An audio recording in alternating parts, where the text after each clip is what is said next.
Bismillahirrahmanirrahim. Dari materi pengajian Ahad pagi Masjid PP Persis Viaduk Bandung, Ahad 27 Rabiul Akhir 1447 Hijriah atau 19 Oktober 2025 Masehi. Al-Ustadz Dr. Haji Teten Romli Komarudin MA.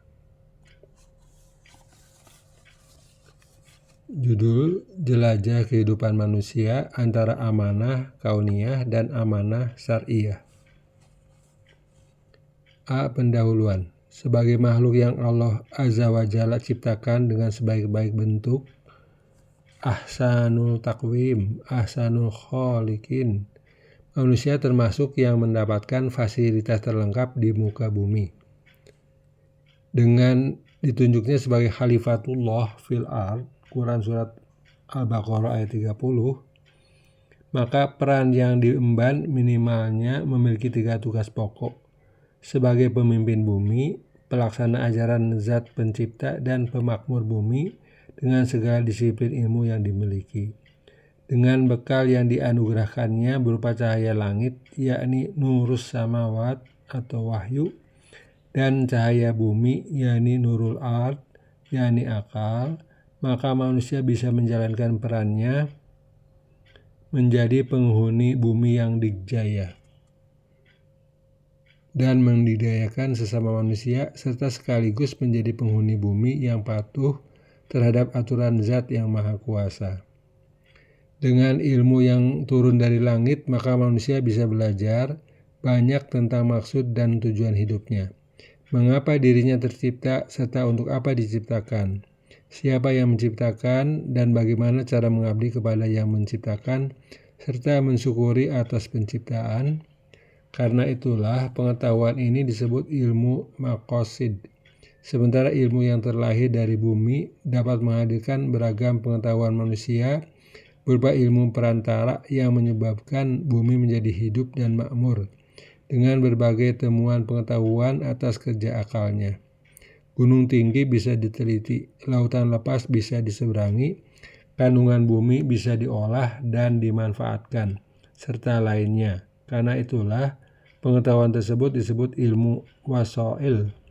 Para ulama-ulama menyimpulkan ilmu yang langsung dari wahyu melahirkan beragam disiplin ilmu syar'i, dan ilmu yang terlahir dari akal mewujudkan beragam disiplin ilmu dunia.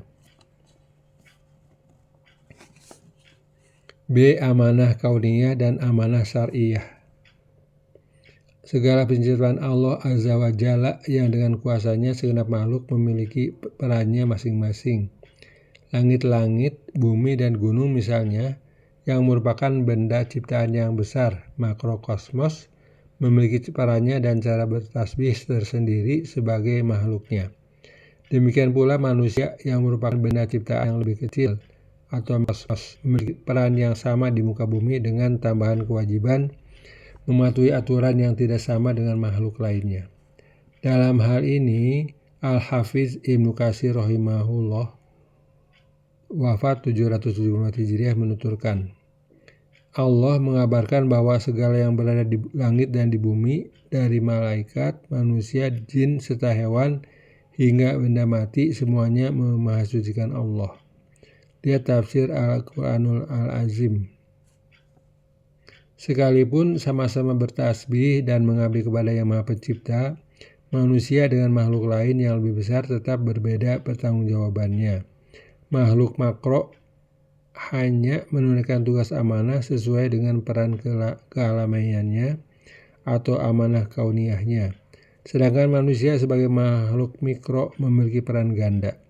Selain menunaikan tugas alami sebagaimana layaknya penghuni bumi, juga wajib menunaikan hukum agama yang ditetapkan penciptanya, amanah syar'iyah. Dr. Ahmad Hasan Firhat dalam kitabnya Al-Khilafah fil Ard menyebutnya dengan istilah khilafah kauniyah dan khilafah syar'iyah.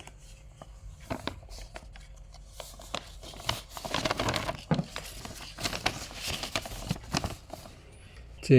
Amanah agung dan pembebanan syariah. Ada pelajaran menarik di balik diunggulkannya penciptaan manusia dari makhluk lainnya. Selain organ tubuh yang sempurna, juga diberikan kemampuan berpikir.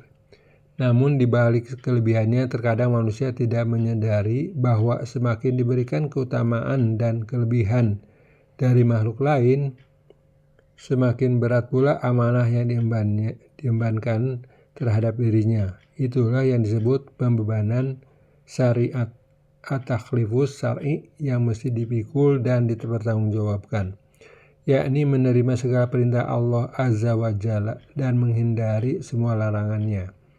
Jika menunaikan amanat akan mendapatkan pahala, dan jika tidak menunaikan amanat akan mendapatkan azabnya.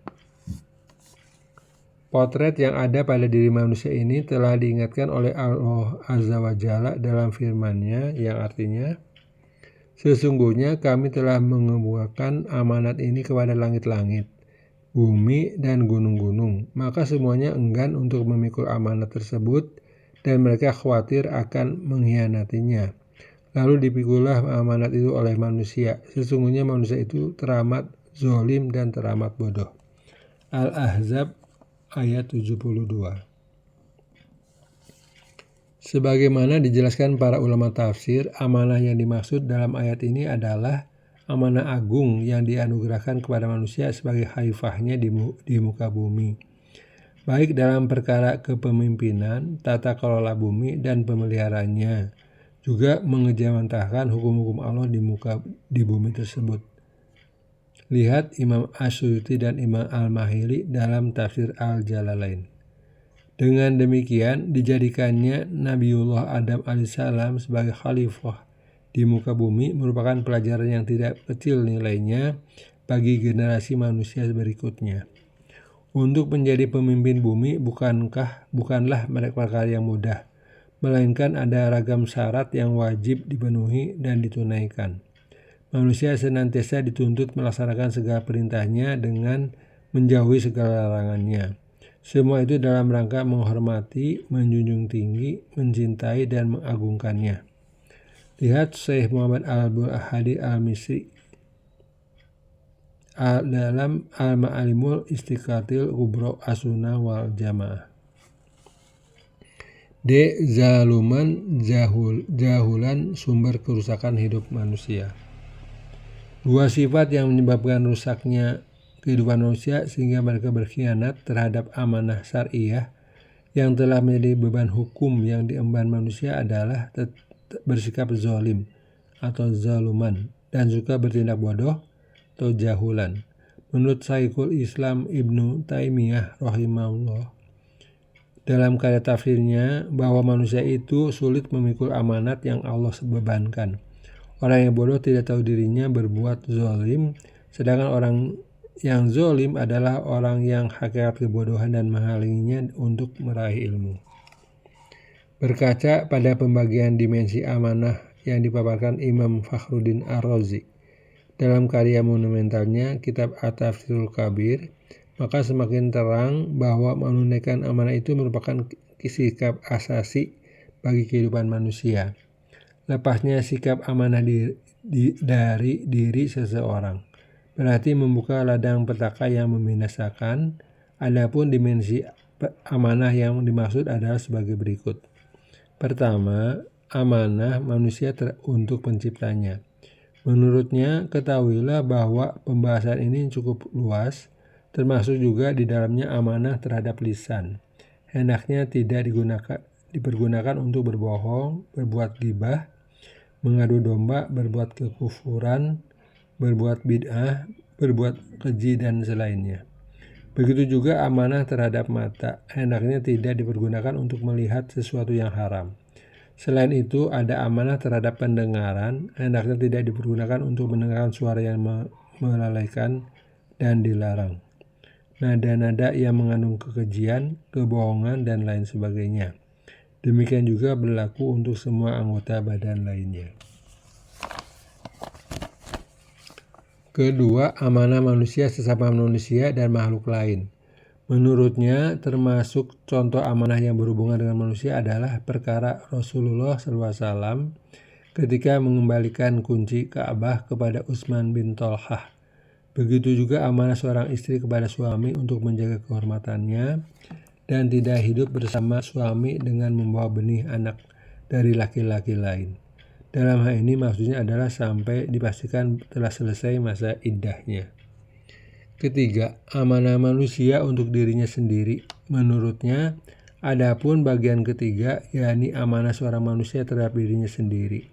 Dalam hal ini, seorang tidak boleh berikhtiar untuk dirinya kecuali kepada sesuatu yang lebih bermanfaat dan lebih membawa kebaikan dalam urusan agama dan dunianya. Seseorang tidak boleh mengedepankan pilihan yang didasari oleh syahwat dan kemurkaan, sehingga hal ini mendatangkan kemudaratan bagi dirinya di akhirat kelak. Penutup. Sebagai penutup, betapa pentingnya menunaikan amanah dalam maknanya yang luas bagi siapapun manusianya. Membuat Rasulullah SAW menegaskan dengan narasi kuncinya sebagai diriwayatkan Imam Ahmad bin Hanbal dalam musnadnya yang menceritakan kenangan indah sahabat Anas bin Malik radhiyallahu anhu ketika mendengarkan khutbah nabinya, yang artinya, tidaklah Nabi sallallahu alaihi wasallam berkhutbah kepada kami melainkan beliau bersabda, tiada iman bagi siapa saja yang tidak memiliki sifat amanah dalam dirinya. Begitupun tiada agama yang bagi siapa saja yang tidak menepati janji. Demikian pula kebijakan Amirul Mukminin Umar bin Abdul Aziz yang diberi gelar Umar Tsani, Khalifah Umar bin Khattab radhiyallahu anhu kedua, yang memerintahkan agar para penyampai pesan kebenaran menyertakan ayat amanah sebagai nasihat keimanan dan kemanusiaan dalam khutbah-khutbah mereka. Di antaranya adalah ayat berikut yang artinya, sesungguhnya Allah menyuruh kamu menyampaikan amanah kepada pemiliknya. Apabila kamu menetapkan hukum di antara manusia, hendaklah kamu tetapkan adil. Sesungguhnya Allah memberi pengajaran yang baik kepadamu. Sesungguhnya Allah Maha mendengar lagi Maha melihat. Quran Surat An-Nisa ayat 58. Demikian, Assalamualaikum warahmatullahi wabarakatuh.